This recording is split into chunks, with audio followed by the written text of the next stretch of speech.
Hey guys, this is going to be my first video. I hope it's not going to be too long. I wanted to bring up that I saw a lot of videos that convinced me to get the Sturdy Safe, including those from Sturdy Safe company itself. And talking to Elisa, I believe she's the owner's daughter, that sealed the deal. This is 1,300 pounds. It's heavier than any safe that I've seen in the market, bigger than this one. This is 36 inch by 27 deep and 72 inches tall. I like the fact that it's tall anyway because it helped me get more safe. Instead of 60 inches, one more foot up. And I'm going upwards to getting more safe and using a lot less real estate in my TV room. So they just delivered it. And I wanted to show a video with the safe on the pallet.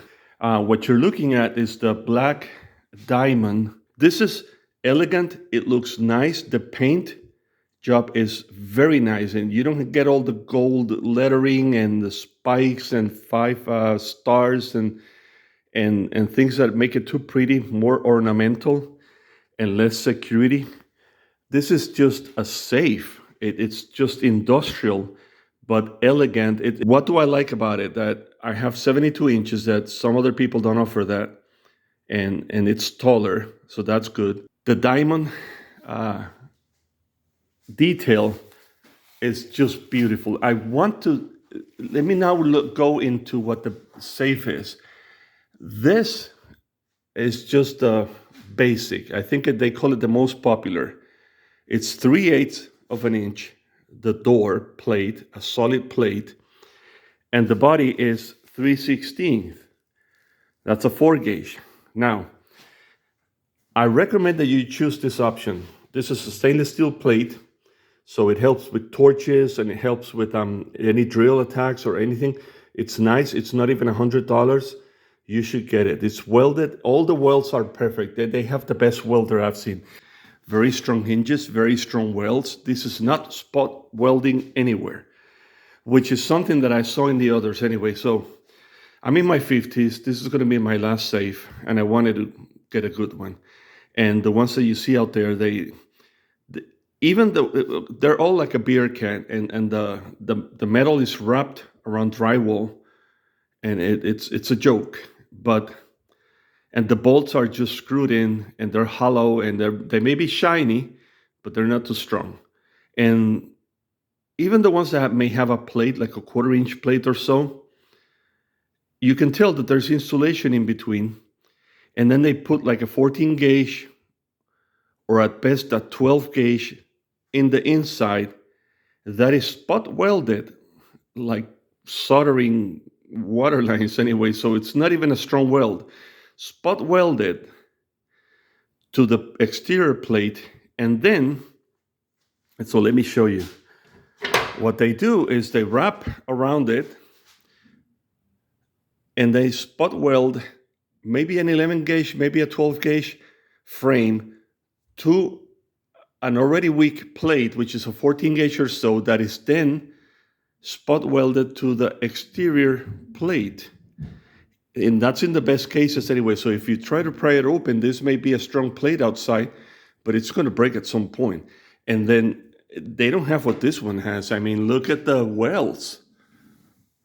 It's welded everywhere, all the way down. And then the bolts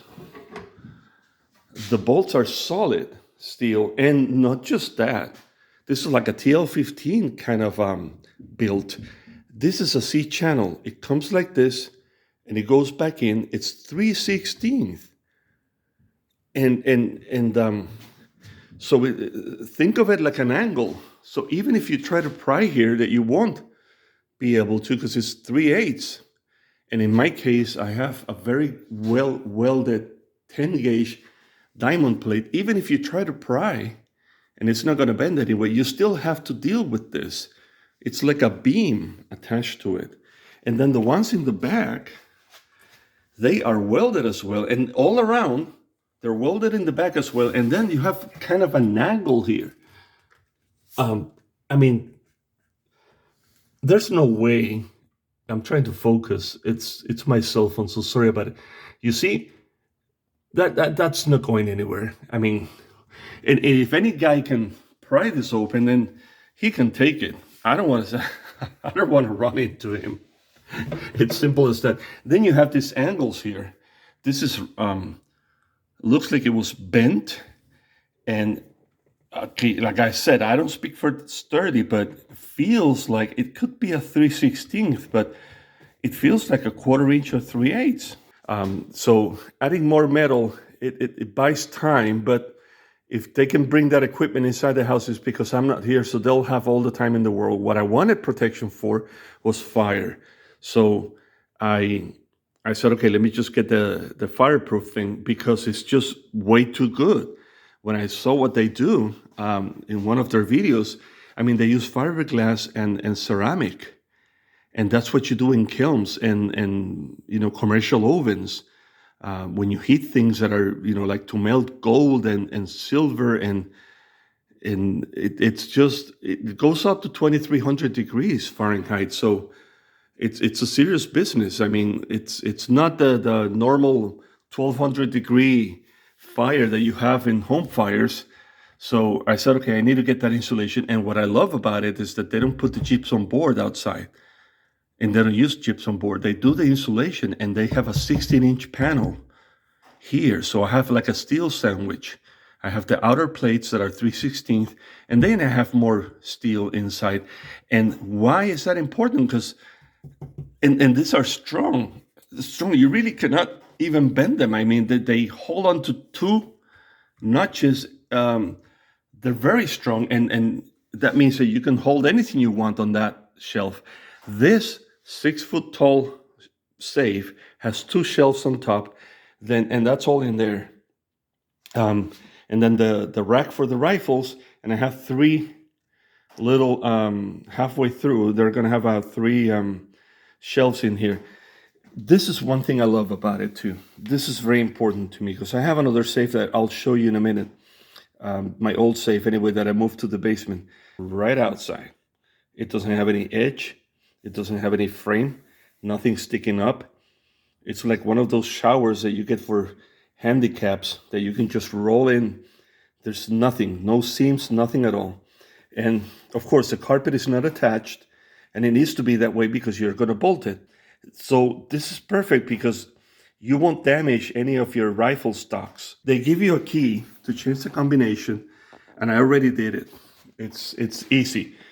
The owner, I think his name is Jerry, has a video on how to do it. You can see it. You can find it on YouTube. One thing I wanted to bring up is, and I think the light doesn't let you see exactly, but you cannot fit a credit card in here. And I was trying to figure out how can they do that because it being so close. I mean, it's almost you cannot. I'm trying to really. There's no way you can fit anything through that. Not even a butter knife. And the way they did it, because I said if you get that close, then it's not going to close the door. I mean, it's going to hit the frame anyway. Because if you make a straight cut, being so thick, it's just going to hit the frame. And the way they did it looks like they cut the metal. And no, there's no way you can, but trust me on this, no way you can tell. But there's like a 30 degree or a 25 degree, 20 degree angle in. It's beveled. So that's why it can go in. But on the outer side, it's so tight. So that's just perfect. I mean, there's no way you can pry this open. It's 3/8, and all of this is welded. This is a C channel, and the bolts go so this 3/16 angle comes this way, then that way, and then goes back in, and it's welded inside as well. And then the bolt goes across both walls. So it's on both sides. There's no way that's going to happen. And if anything, this is like a giant beam that is attached to the plate. There's no way you can do it. But anyway, just in case, you could not even fit. I mean, if you can try prying it with tweezers. You may be able to fit a tweezer somewhere, but and that's the way it is everywhere. Look at the welds, and this is just, I mean, it's the whole thing. The hinges are welded, and even if you cut them off, it doesn't matter. You have bolts inside, and then this is also welded. Can you see how it's all welded? This is just a design. It's a 10 gauge plate, diamond plate, that is welded in, because Alisa was super great. She gave me some discounts and by the way, call them. And she's the most patient person on earth. I changed my mind 3 times. And then pretty much twice, but then I called the guy who's going to bring it inside, and he said, well, I'm limited to 1,500 pounds. My equipment doesn't do more than 1,500. So I had to call Elise again and downsize. And no attitude, nothing at all. She was super happy about everything and super nice, very, very friendly, okay? So, and gave me a very nice discount also, because she knew that I really wanted my safe anyway, and I've been saving for about 2 years to get it. So that was great. And the process is painless. You know, I even paid it over the phone when it was completed, gave a down payment, and so it was nice. It was easy. So the freight company guy, and by the way, they send you an email. They called you ahead of time when the safe is, you know, within at least 50 miles from your home, and they'll tell you, hey, we're about to deliver this, and they kind of tell you ahead of time anyway. But before that, Alisa will send you an email with some instructions, and then you get a link to Roadrunners. In my case, I don't know if that's what you're going to get, but in the Northeast, we got Roadrunners, and they have a tracking number, and I could see where it was at all times. As I was saying, the safe guy brought it inside my garage all the way in. And let me go outside and show you where that was. And then got a pallet jack and came 155 feet here to then get to my garage. And that's where the safe is right now. So that was pretty nice of them. Other people would just drop it out there. I'm in my basement, and I have 2x10s in this house. A 2x10, according to a friend of mine who's in construction, and he checked with an engineer they have. And the 2x10 right in the middle of a 10-foot span can hold 1,200 pounds. And the safe is going to go across 3 of them. So that was not a big concern. But of course, it was still a little bit of concerning anyway. So what I did was, and there's the original beam or joist there, and I sistered them. This is the original. I sistered this one. They have construction adhesive, and then this one I wanted to spread it out to get more surface area. So I would have, even though I did blocking, I would have less of a subfloor without any joists underneath. And then look at this one here. This is the original, and then 3 more. And as you can tell, they go over, and I mean, they're very supported. So that's more than enough. I also did some blocking. So right now, a friend of mine told me that I can do more than 8,000 pounds if I want it over these beams here, over these joists. One more thing, just to give you an idea, I went to the steel shop, the local steel shop, and you don't have to do this anyway, because I went to Lowe's and I got those 2x10s that were $14 each, and that's more than enough to sister. But for my peace of mind, in case there's a fire, and the joists are sitting on the concrete wall. This is my old safe anyway. That's really a beer can, and you can tell now why I needed a good safe, just in case. Here, one thing I did in my basement. Those are 4x4s, okay? They have carpenter glue between them, and I screwed them sideways. So did this one, then the next one, then the next one.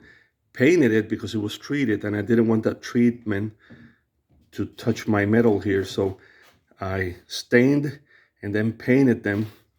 And then that's what I attached to the concrete floor, and then the safe is screwed into the base. That gives me 4 inches up, especially for this one, which is only 60 inches tall.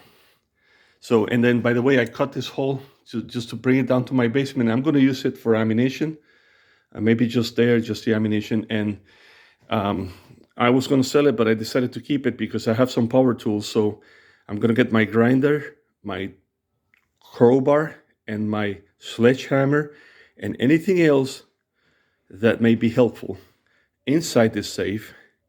So they'll have to break it first. They'll probably try this one first because it's weaker, and they'll probably be done. I mean, and I don't think they'll do, but just in case, I don't want to provide the tools for them to just attack the other ones.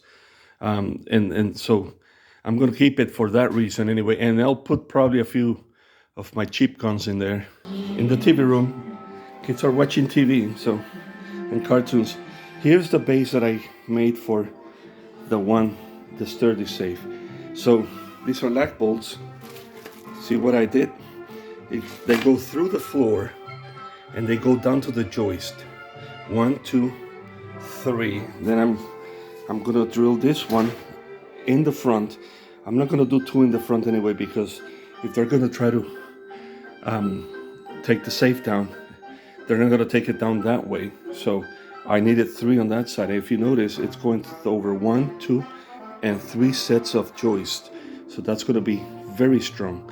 This floor feels like cement floor. It doesn't move at all. Okay. One thing I forgot to mention, there's a hole, a very itty bitty hole. It's probably 1/4 of an inch in the back for the electrical, if you want to do electrical. One thing that I like about it, like I said before, it's not gypsum board. You actually have steel. Is that, and you'll find it in Amazon, a lot of LED lights will come with a magnet, and you can just put it there, and that should be more than enough. If you don't have access to electrical, I do. I have an electrical outlet right behind the safe where I'm going to put it, but you're going to have all kinds of things and gadgets for your safe. So I like the fact that it's not drywall, it's not gypsum board, and it's not a carpet. It's actually metal. So it helps a lot. It does help a lot. And there are some things that are very strong magnets that you can use probably to hang things in there. Well, I'm going to leave it there. The video is half an hour long. I'm sorry, but there are things that I wanted to bring up anyway, because those are questions I had for Elisa. And guys did a great job out there with YouTube videos, but on transportation, on everything, you're not gonna regret it. You're gonna be glad you did it. I have a friend actually that has a different safe, and he's kind of pissed that I got this one. He said, I didn't know about this company, and he paid. And by the way, some states, when you buy things that are to safeguard guns and weapons, they don't tax that.